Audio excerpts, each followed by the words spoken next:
সকালের দিকটা বৃষ্টি হচ্ছিল, শুয়েই ছিলাম। তারপরে মানে ঘুম তো ভেঙেছে অনেক সকাল সকাল।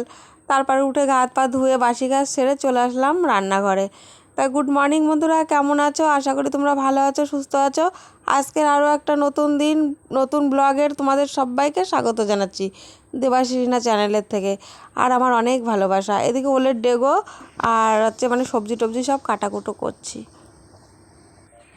ভাতটা বসিয়ে দিয়েছি, গুড়ি গুড়ি বৃষ্টি পড়ছিল। আর আমার ছেলে যে ম্যাগি করছে এখন, এই যে ভাতটাও হয়ে গেছে। এই পাশটা রেখে এই যে আমার ছেলে ম্যাগি করছে, এই দেখো ম্যাগি করছে। ম্যাগি রান্না করতে ভালো পারে আমার ছেলে, তাই না বাবা? ম্যাগি পারো না ভালো রান্না করতে? ম্যাগি রান্না করে ঝোল তো সব শুকিয়ে গেল, স্যুপ। দেখি চলো ভাতটা উপর দিয়ে দিই। ওর ম্যাগিটা করাও হয়ে গেছে, ও এখন ম্যাগি রান্না করলো। গরম কিন্তু, আস্তে আস্তে যাও। ও এখন নিজে ম্যাগি করলো, এখন আমাকে করতে দিল না ম্যাগিটা। ও এখন খাবে ম্যাগি করে।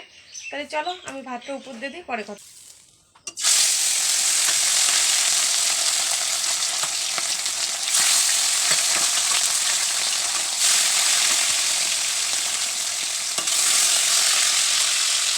মাছটা দিয়ে দিলাম, এদিকে ভাতটাও হয়ে গেছে।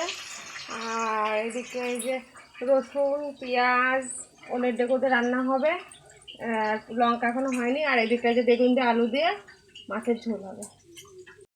আর একটু হলেই মাছগুলো পুড়ে যাচ্ছিল। তা বাইরে গেছিলাম একটু কলে, তাই এসে দেখি মাছটা পুরো মানে লাল লাল হয়ে গেছে। আর মানে মানে পুড়িনি পুরোটা, তেলটা কালো কালো হয়ে গেছে। আর যা মাছ আছে আমাদের দুবেলা হয়ে যাবে। আমার ছেলে ম্যাগি বানালো আর আমার জন্য বানিয়ে দিয়ে গেল। দেখবে ম্যাগি বানালো, এই দেখো ম্যাগিটা, এই দেখো নিজে খেয়ে আবার আমার জন্য একটু বানালো। বলছে মা লাল ম্যাগি, এই দেখো এই যে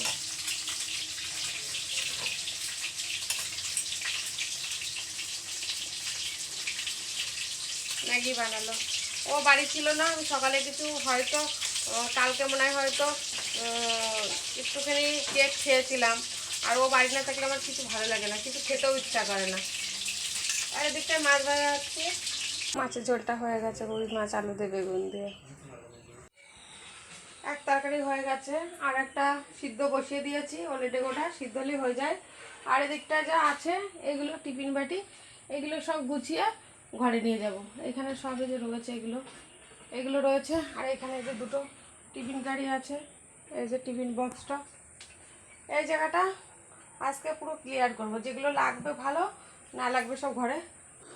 ওলের ডেগোটা রান্না করব, রসুনটা একটু লাল লাল করে ভেজে নিচ্ছি, তারপরে পেঁয়াজ দিয়ে দেবো। হলুদ লবণ সব কিছু একবারেই দিয়ে দিয়েছি। আর ওলের ডেগোটা তো সিদ্ধ করে রেখে দিয়েছি। এবার ওলের ডেগোটা দিয়ে ভালো করে নাড়াচাড়া করে নামিয়ে নেব। চলো ভিডিওটা দেখতে থাকো।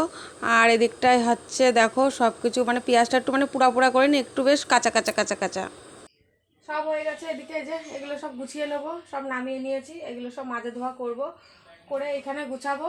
আর ওদিকটায় সব এলোমেলো হয়ে রয়েছে, সব ওইগুলো পরিষ্কার করব। আর এদিকে দুটো একটা বাসন রাখলাম, আর বাদ বাকি সব তুলে দিলাম।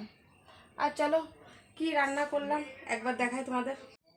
এই যে ওলের ডেকোটা রান্না হয়ে গেছে, এদিকটায় ভাতটা বাড়াও হয়ে গেছে। রসুনগুলো দেখেছো কি সুন্দর লাগছে, আর রসুনের মানে পোয়াগুলো না বেশ বড় বড়। আর এদিকটায় এই যে মাছের ঝোল, হাতাটা সরিয়ে দিই, আমি হাতাটা রেখেছিলাম। এই যে বেগুন দিয়ে আলু দিয়ে রুই মাছের ঝোল। বাসন মেজে নিয়ে চলে এসেছি, ঘরটা রান্নাঘর সব পরিষ্কার করেছি, মুছাও হয়ে গেছে। সার্ফ দিয়ে সাবান দিয়ে এখানটায় গ্যাসটা কসবাইট দিয়ে ভালো করে ডলে নিলাম। আর এদিকটায় সব গুছানো হয়ে গেছে, দেখো কি সুন্দর করে। একটু রান্নাঘরটা না গুছানো থাকলে ভালো লাগে বলো তো? স্নান করা হয়ে গেছে আমার ছেলে আর আমার, এই যে বসে আছি। এখনো সকালে আমরা দুজনে ম্যাগি খেয়েছি, এখনো খাইনি ভাত, এখন ভাত খাবো। চলো ভাতটা নিয়ে আসি, ছেলেও খাবে আমিও খাবো। ওকে আগে খাইয়ে দিয়ে তারপর আমি খাবো। সকালে ম্যাগি খেয়েছিলাম, আমরা কেউ ভাত খাইনি, এখন দুপুরবেলা ভাত খাচ্ছি। এই ঘরে নিয়ে চলে এসেছি। তাহলে চলো আজকের ভিডিওটা এই পর্যন্তই, কালকে নতুন ব্লগে দেখা হবে। ভিডিওটা ভালো লাগলে লাইক শেয়ার কমেন্ট সাবস্ক্রাইব করে দিও। সবাইকে টাটা।